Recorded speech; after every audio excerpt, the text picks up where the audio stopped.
Hi guys, so today I'm joined by my husband Sean and we are doing another slightly non-spoiler review and then very spoilery chat for episodes 4 through 6 of the Witcher Netflix show. As a reminder to the viewers at home, I have not read the Witcher books. I've only watched the game being played, so I am not an expert. Overall, I would say that we enjoyed the first 3 episodes, but this time around, I would say overall, we didn't really dig these last 3 episodes, which seems to be unpopular because a lot of people who were hesitant going into it with those first few, they ended up, from what I've seen, really liking these next ones, and we didn't really care for them. Part of what I didn't care for has to do with the things that they changed, because I think it really changes the dynamics between some of the characters, changes their relationships, and I don't know what it was that displeased you. We try not to talk about it too much so that we can get our thoughts out for you guys, so it feels more like a chat with all of us. But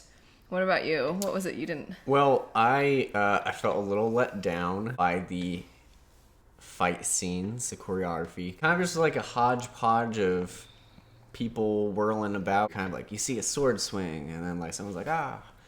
And there wasn't blood, I guess. They have like blood go spray. It seemed less finesse, seemed more brawly. And I don't mind the bad guys who are not like trained, you know, if they're more like just swinging their swords or whatever. But like in the first episode, Geralt was very elegant and like decisive, I feel like, with his movements. And this one was kind of just everywhere. It felt more like they had to, sorry to interrupt. No, it felt more like when they have to have quick camera shot changes to hide the fact they're not actually making contact with each other, that sort of thing. Just, it wasn't as cool as the first one. So my second thing, Yennefer's kind of amped up as the sorceress with powers, and all she did is like portal.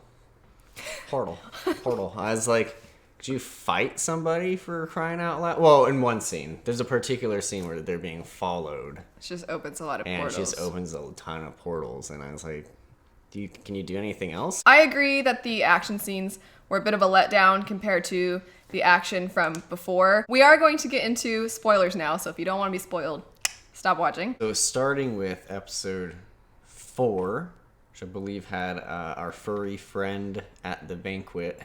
Is that correct? Yes. That's episode 4? Okay. Yes. And I know I've been harping on the effects, and I'm going to continue to do so. Not the best. I know it's TV. I know TV's got a lower budget, but I don't know. I still just feel like they could do more with makeup, or I don't. It looked like kind of cartoony, and I felt for the guy. I felt for our whatever he is, hog man, porcupine man the whole time. And I liked the actor. I liked his acting. But it also kind of took me out of the story a little bit when it's like, am I watching like a Saturday morning special right now? It's funny. The most I've seen anybody pick on the special effects, and this is just what I've seen, it's not necessarily the case for everyone, but I've seen a lot of people pick on the Dragon CGI, and I'm kind of confused because the Dragon CGI to me wasn't terrible. I actually thought, I was nervous because I was like, I'm a little nervous for the dragons to come in because I've heard they're really bad, and I was thinking it would look awful. But I thought the Kikamore, or however they say it in the show, I'm not sure how they're pronouncing it, but I felt like that was less realistic looking than the dragons. And you didn't like the Sylvan.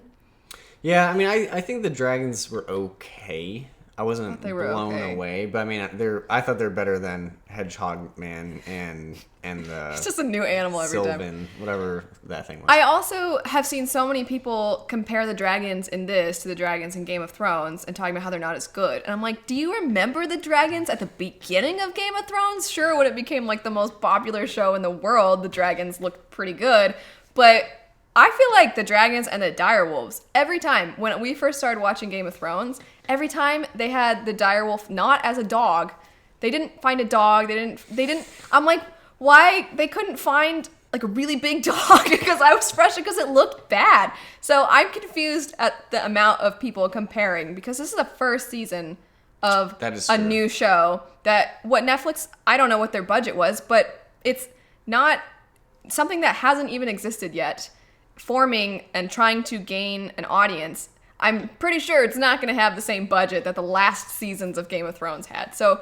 I just feel like, I know this is a random rant and some of you are like, who cares? But I just am confused at the amount of people comparing them because, I mean, when you were joking, you're like, I know it's TV, but, and now I'm the opposite because I'm like, it's a first season, guys, give them some slack. I did like how they did the djinn, where you basically don't see the djinn because then it's just this mysterious force and you don't have to worry about awkward CGI. That episode. So I gotta be honest, I liked the dragon episode the most of the last 3 that we watched. The banquets one, they changed some random things. They kept a lot of it the same to how the short story is executed in the books, but the changes were kind of random, it felt like sometimes. I do feel like the casting for Pavetta was perfect because that lady looks exactly like Freya Allen, exactly like she could be her mother. So I felt like that casting was really good. I think as the non-expert, I liked, even though I just made fun of Hedgehog Man, I think I like episode 4 the most of those 3. Yeah. There's sassy Geralt in that one, if I recall correctly. He kept sassing the nobles. And I do like the queen, even though she really wanted to kill the hedgehog. And if he thought she was not going to try to stab him, then he's a very naive, trusting little hedgehog. So I liked it, though. I liked that episode. The dragon one, I thought was okay. I want to give my thoughts a little bit on the banquet one because I think he was talking about how we have sassy Geralt in that episode.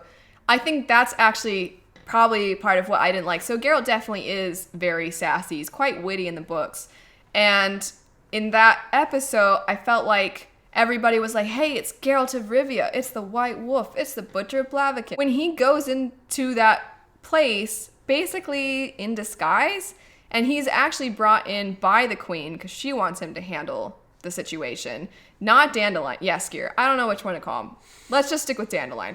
He's not even there in the short story. And I didn't mind that change, but because they had him bring Geralt along, then everybody's like, it's Geralt. Hey, Geralt, how's it? Which noble's telling the truth? That's not how it goes at all. He's kind of maintaining this anonymity in that short story for a lot of it. So I just found them constantly calling on him and everything. It just felt weird because it was different, but that is probably me just being a brat, and I am being that person that's like, the books weren't like that. Also, silly thing to find frustrating about that episode, but Pavetta having her, and I'll call him Hedgehog, in the air, it lasted too long. Just the swirling little tornado of love that they're in, this cocoon, and I'm like, can this short story end? The thing I didn't like the most, I would say, about the differences would be Geralt not being in Brokilon at all.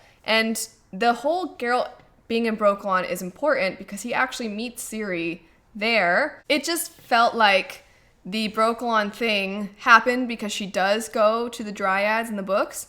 But that moment in the books is more significant, I think, for Geralt than it is for her. So having her go there alone made that whole plot line feel really pointless. It was just, oh, okay, well, she went to checkpoint C, now we get her to the next checkpoint, and it didn't feel like it had a lot of meaning. And, okay, so in episodes 1 through 3, we kind of picked at some stuff that we were like, oh, we're being kind of trolls. But they had this whole thing about how, oh, we make everybody drink the water. Everybody drinks the water so that we can know their true intentions. They're going to harm us. And they make the kids drink the water. But not the grown man. But not the grown man. They're like, he said he knows that little girl that apparently is really important and can change the whole world. So I did not obviously know Geralt in the books was present for Dryad Land. I was kind of just watching like, I wonder what's going to happen with her in Dryad Land. And then they make her drink stuff and they're like, you're our friend now. Well, that's fun. Is she going to lead an army of Dryads? Is she going to become a Dryad? Is she going to... Is anything going to happen? Some sort of magical ability within herself. I was waiting for something, but then she just kind of gets picked up by the doppelganger, whatever they call them. Which, that storyline was kind of weird. It was weird. I was kind of okay with it until, for whatever reason, it kind of seemed, I don't know, maybe a little plot convenient-y for him to be, like, I don't know, he, like, turns on the Nilfgaardians and he says something cryptic like, you don't know what she is, or, you know, something like that. And you're like, how does everyone know what she is or what she's capable of? I don't know, except for her. It just seemed like they want to have the guy fight himself. Which that was kind of cool, yeah. The elf boy, that was her friend. Biggest whiner, oh my gosh. I liked that kid when he didn't talk. And I don't mean the actor. I'm not like that little boy actors. And I know he's probably not a little kid or anything. But he was this like mysterious, helpful person for Ciri initially. And then he finds out who Ciri is. And then he's like, peace out. You suck. Everything's your fault. And I'm like, no, it's not. It's not her fault. And he gets, even how he walks when she's like, you should come with me. You're my family now. And he's like moping like a 15-year-old who doesn't want to do their homework. Her grandma did slaughter his family. I would be we're not friends anymore. He compares her to her grandma because, you know, she's like, please come with me. You're my family. And then, you know, she gets kind of tricked. And then she's like, kill him. And he's like, what? And I'm like, what do you mean, what? You're the one who was like, this guy seems suspicious. Ask the right questions. That's what the Dryad said. And then she does. She figures out it's a bad guy. And he's like, death follows you wherever you go. You're just like your grandma. And it's like, you were talking about how her grandma's troops were swinging babies around. Pretty sure her being like, please come with me isn't the same thing. Obviously, episode after that is Geralt and Yennefer meeting.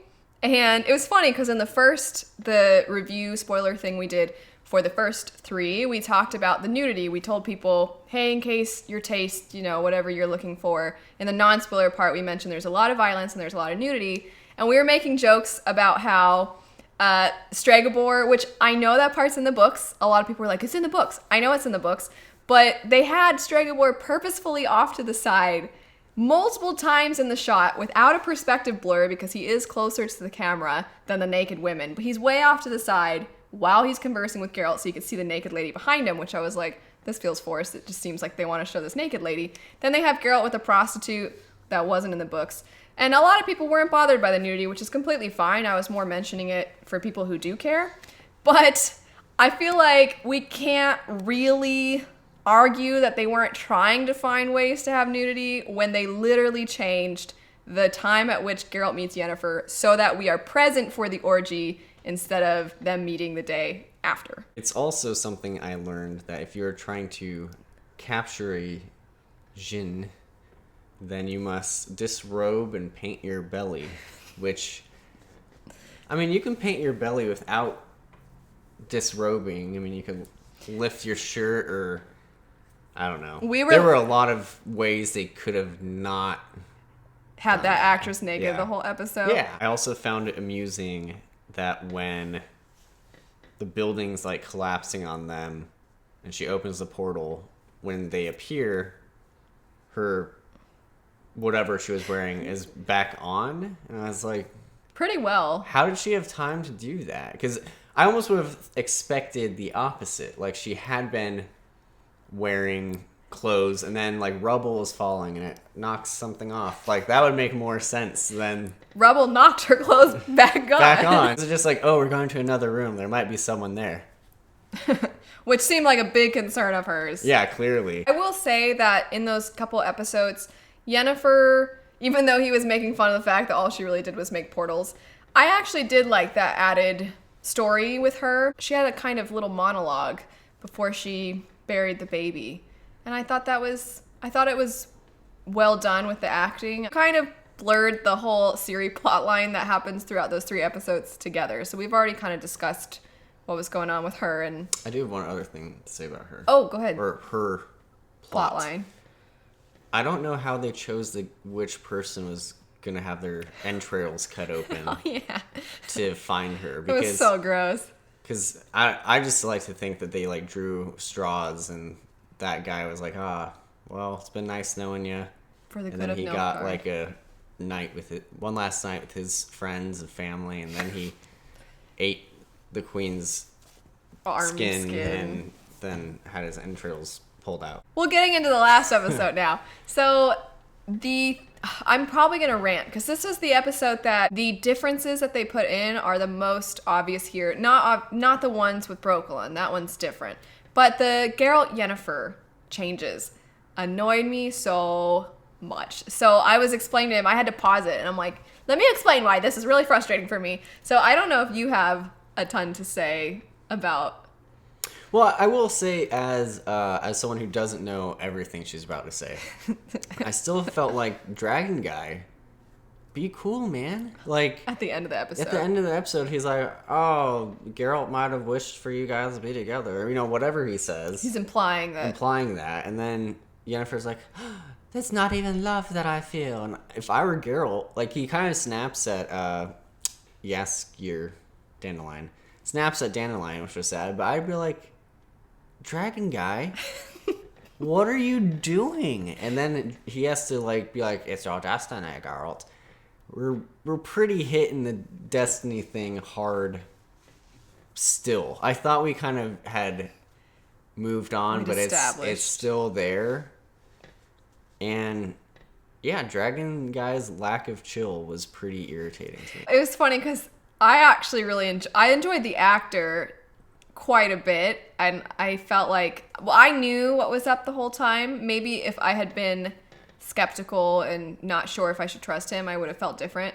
But watching that episode, I was like, he just wants to save the little Baba Dragon. So I loved him the whole time. But then at the end, it was funny because he's like, let me save you some trouble. You guys, it's not going to work out. That's right. That's what he says. Who says that?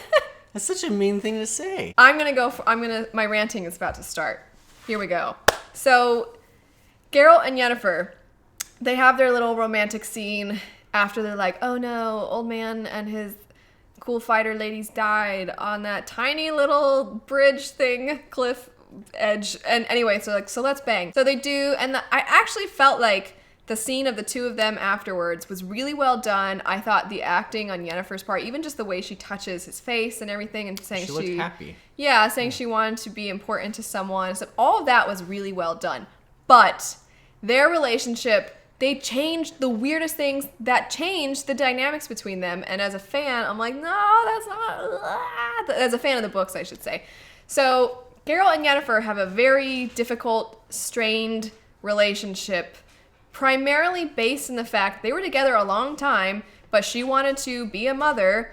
And even if she found a way to restore her lady bits, Geralt can't have children. So even if she found a way, he can't really be the father. Geralt knew, though. He knew that this was a huge thing for her. It put a lot of strain on their relationship. And in the show, he's like, why are you after this dragon? Why do you want it? And he's like, you want to be a mom? So am I going to be a bad mom? Is that what you're saying? He's like, oh yeah, you're going to be a terrible mom. And all that stuff. I'm like, he knows this already. They've had a really long relationship already. And then they split up. Geralt left, which I thought they were alluding to when she said, you left first. But then they just show the night they met. And I'm like, you mean when you guys had your one night stand and he dipped, that you were like all heartbroken over that? Like, what? It just seemed like they were bang buddies. That's what they made it look like, that they every now and then in passing, they're like, oh, it's you again. Let's do it. And then that's been their relationship up to this point, and this was the moment they realized that they actually care about each other, when it's not. They have cared about each other for a long time, and the fact that she wants to be able to be a mother and can't, there's been a huge issue for the relationship. So the fact that they changed both those things, they didn't really show you that they've actually been together in a relationship, and the fact that Geralt is now just learning that she wants to be a mom, those two changes were really, really aggravating to me, and probably not to that many other people, but it just changed their relationship, and it made Yennefer, it seemed like this was just something she just decided randomly, and now she's bent on doing it, but I feel like this has been a thing for her for a long time. And they made the relationship in the show last about a few hours, because like you're saying, like it seemed like they were kind of just, they met every now and then, and this was the first time they're like, oh, maybe it could be something more. And then Dragon Guy ruined it. Did find it amusing that Henry Cavill's voice seems to have changed a little bit. It was a little bit more gravelly. He went through starting in episode 4. He went through a puberty. Yeah, and then I think in episode 5 it was back to how it was, and then episode 6 we got super gravelly when he was yelling at Dandelion. Which was the saddest scene. Overall, I would say I'm very much hoping that these last 2 episodes are really good because I've been very optimistic going into this show. I've been excited and I've always been giving them, I don't know, I just feel like I've been like, okay, I'm really ready to go into this. I'm not going to overhype it, but I'm also not going in thinking it's going to be terrible. But I'm a little disappointed, which is hard to say. I think I'm looking forward to a more normal narrative. I'm glad so many people are enjoying it. We will see what we think of the last 2. Let me know your thoughts on all of this. Do you totally agree or totally disagree with what we've been talking about? Were there things we didn't mention that were really frustrating for you or that you really liked? But anyway, we will be back for the last 2 episodes. I've got my fingers crossed. I'm really hoping those 2 are going to be great, and we'll see you guys later. Bye.